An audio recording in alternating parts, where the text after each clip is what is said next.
kids don't really because they don't have that same process mastered yet. A lot of times they unintentionally get that message like there's something wrong with me. I'm doing something wrong.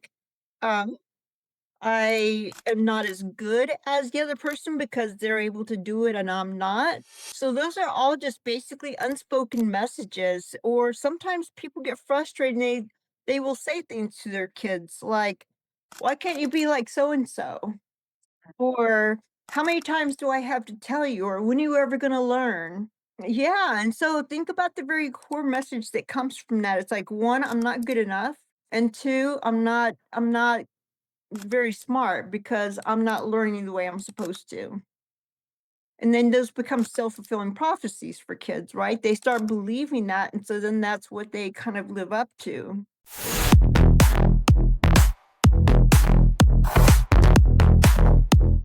Hi, friends, and welcome back to Notes to My Nervous System. I'm Erin. Today's episode is brought to you by the Mind Circuit app. Mind Circuit uses evidence based neuroscience techniques to help you quickly reduce stress wherever you are. You can download it from your app store today.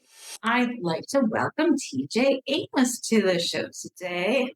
TJ's decades long experience with transitions, helping children and family navigate change. She has been holding space for families and children in transitions since 1979, and her wisdom is as deep as it can get. If I could talk. Hi, thank you for coming today. I appreciate you taking time out of your schedule. Thank you for inviting me. Of course. It's so important that we make sure that we are talking about mental health with little ones and families and how it's all interconnected. Um, and so I thought it'd be important to just jump right in and talk about, the ripple effect that these transitions have on a child, their environment, family members, their nervous system comes out in behavior. So, what are some of these difficult transitions that you've seen working with families, and what are some ways we can move through them and validate them? So, I over the years, I've seen things shift. Obviously, there's things now that kids face that they didn't used to face in the past, True. or not as intensely, at least. I think it's a kind of a misnomer to say that kids didn't deal with difficult things early on. There's always been difficulties in society. Um, True.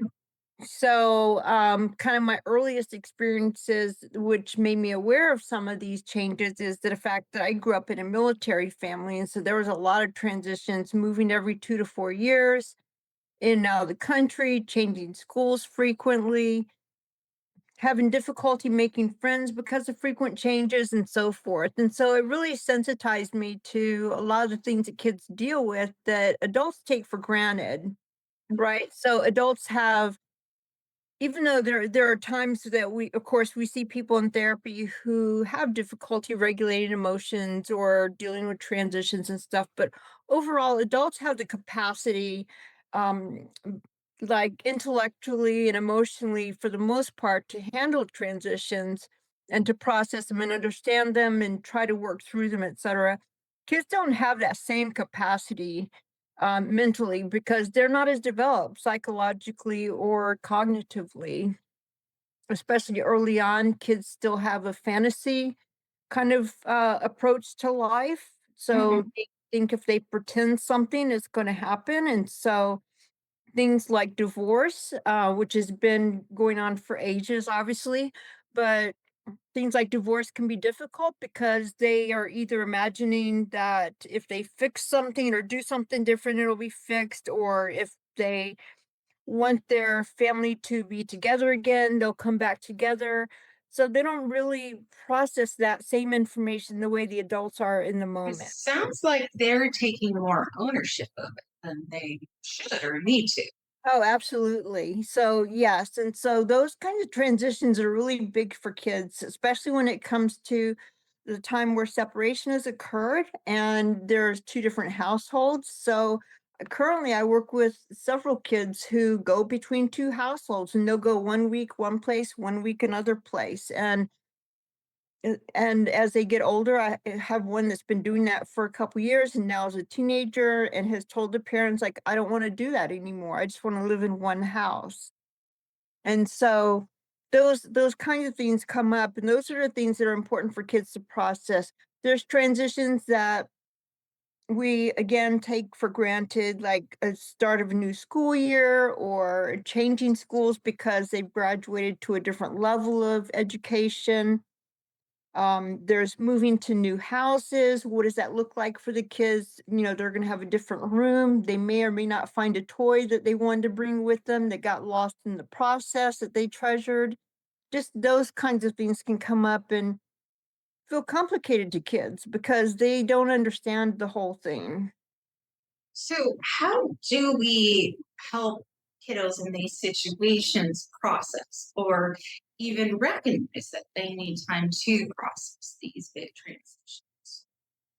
So the best way to do that, up to a certain age, like I do this with kids up until about 12 years old. 12 years old, they tend to start being able to be more verbally having full conversations. I mean, younger ages can do that too. It's not that they can't talk, but they have other ways of expressing themselves. And It's so not that robust, complex language and critical thinking. exactly. And so 11 up to about 11 years old, play is still really important to kids. I don't know if you can see my hat. Mr. You Rogers is like, can. yeah, I Yeah. carry around on my hat. And so every time somebody comes into my office, I just tell people I'm a big fan of Mr. Rogers. And I just wanted to share a quote that actually Marie Montessori said as well, but Fred I Rogers, love Montessori's approach. yeah. So Fred Rogers was basically Maria Montessori said, "Play is the work of the child."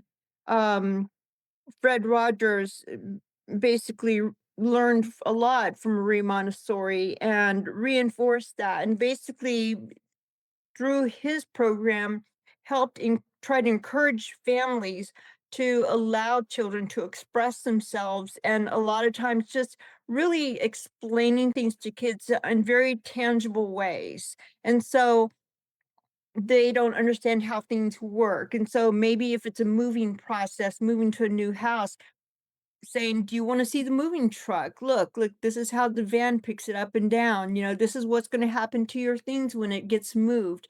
Do you have everything packed up? Look, this is how a box works." Very simple things that we think make sense to us, Yeah. but it really helps a kid understand, like, oh, okay, my things can be safe if they're wrapped up and put in a box and then put on that truck.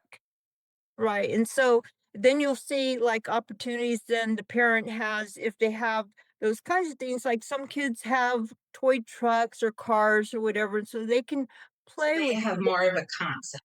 Mhm. So they can actually play it out with the kids and say, "Oh, let's build the house over here," and they can build, blocks or Legos or things like that.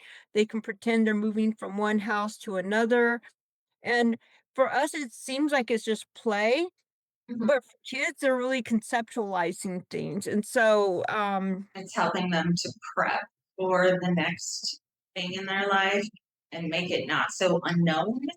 yeah, it's developing social and emotional skills, it's helping with creativity and imagination, brain development.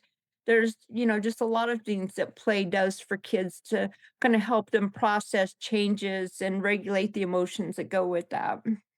Now, you mentioned Montessori, and I don't know if everybody knows what Montessori is. So, would you mind taking a moment to explain a little bit about the Montessori approach or Sure. template?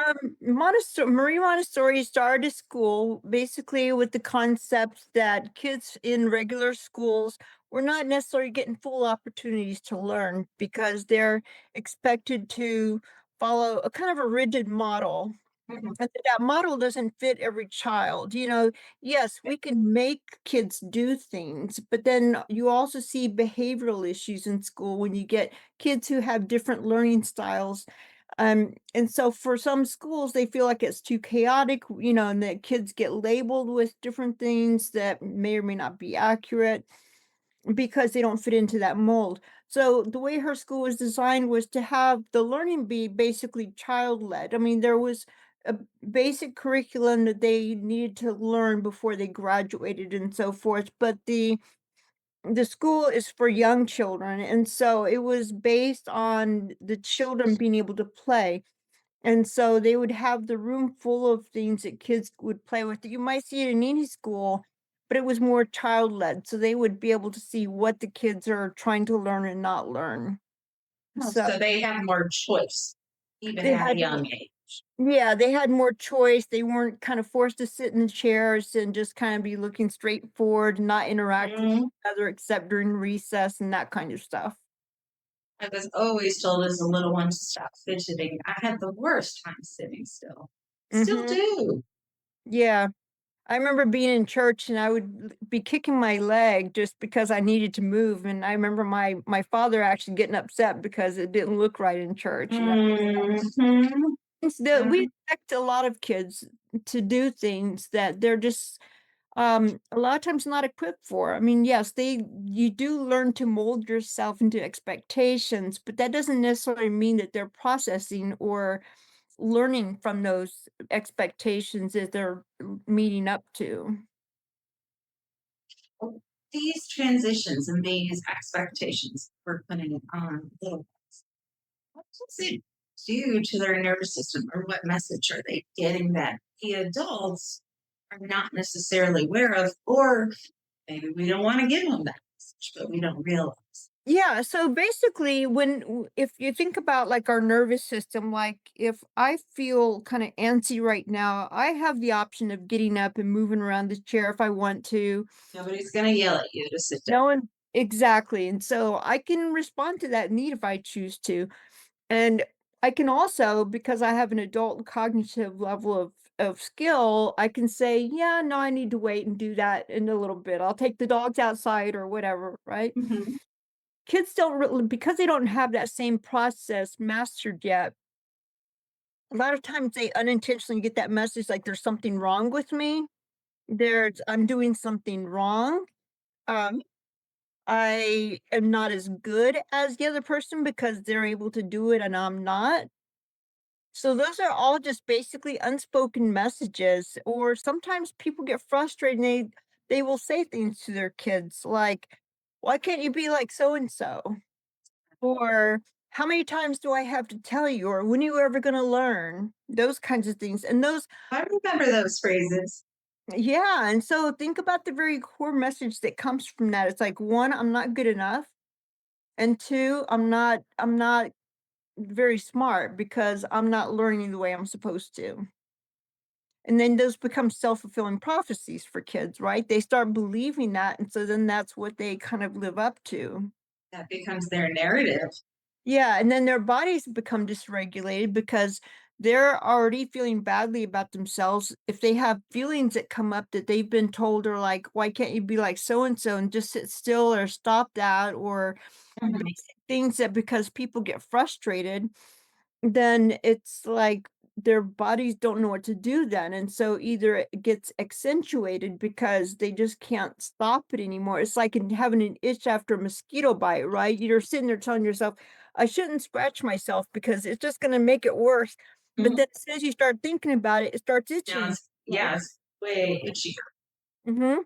Is there something that a parent can remind themselves, a trick, a tool, something to help us remember that maybe these expectations aren't age appropriate, or remind us that some of the messaging might not be what we want to give to our kids? I'm sure no parent or caregiver out there or guardian wants to leave their little one with the idea of not enough.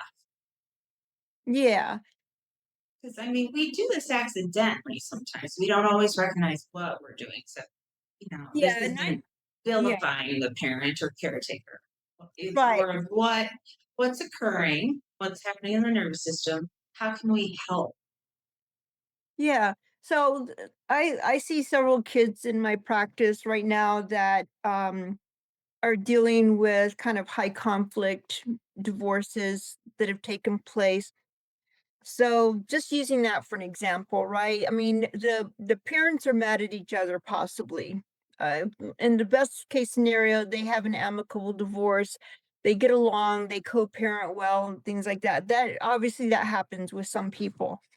For other people, it is a high conflict situation. People are blaming each other. They're still angry, whether it's fresh or it's just unresolved issues that are just still hanging out in the air with them. They're not regulating their emotions. And so they don't want to like put that on the kids, but kids pick up our emotions. Like it's almost like when you're coming home tired and you're just kind of sitting there and a kid might come up to you and say, "Well, what's wrong?" And Yeah. maybe you're just tired, right? But they have that sensitivity because they're still tuned into things around them. We've learned to shut things out. Kids are still absorbing everything. That's why they say that kids learn by our example and not just our words, right? Hmm. So Absolutely. yeah, Unfortunately, sometimes. yeah, unfortunately sometimes. But so I think one of the things just to be aware of is like in that example, it would be like if you have a conflict that you're dealing with, don't have it in front of your kids. You can always say something like, we didn't get along or we had a hard time staying together. We still love you, but this is for between us and it's not you. To make it real clear that it's not the child's responsibility, right? And then it It's becomes nothing that they've done or they can fix. yeah, and that's I think people are aware of that, but I think it can be unintentional. Like if you're on the phone and saying, "Well, when are you going to pick them up?" Well, I can't do that. Well, that doesn't work for me. Or it can be just a tone of voice, right? And so it really puts the weight on the parents to say, "Yeah, I need to take that deep breath, like what you're talking about at the very beginning, right? Taking that deep breath and go and just having a maybe a spatial awareness, like, is my kid around me? Oh, okay. Am I in a room where I can talk quietly and privately so that the little ears aren't listening? You know? And along with that, it's not like you need to keep secrets though. So, I'm gonna look at my notes for a minute because I Sure. put some things down. So, like what the parents can do is help kids through their play Hmm. that is giving them permission to express themselves, right? So kids that have dolls or clay or drawing stuff or whatever it is, whatever medium they choose or feel comfortable using. Some kids use Legos, some use building blocks, different things, right? So it can be really different. One thing I thought was really fun was I have a Jenga set, which I've written some words on there, and so for like when kids come in, it'll say, favorite movie or favorite book or hard work at school. And so when they pull out the Jenga block, they respond to that block, what's written on it. Oh, And I you love that. I had one of those in college, but it had different. oh, okay. Yeah, and this was just something that you can buy a Jenga so parents can buy a Jenga set at any store. You can buy a knockoff, they're cheaper. And then just get You a can go to Goodwill. I'm sure they have plenty. yeah, and get a marker, you can put it on yourself, you don't there I don't know of any specifically if they are, they're probably expensive if they're pre-printed with something for kids, but you can just put your and you can personalize it for yourself and your kids, right? Whatever your situation is that you wanna help them talk about. And what you're I doing love is a that. couple of things, you're basically telling them without telling them, it's like, it's okay to talk about these things. Mhm. Let's play a game. You know what? Oh, and by the way, when you see the words on here, if you can't read it, I'll help you read it. And then if you can read it, just like respond, just respond to it however you want. There's no right or wrong answer, but it's just like, let's see if we can have fun with this, right? Because the thing that parents will sometimes try to do is they'll say, let's sit down and talk, right?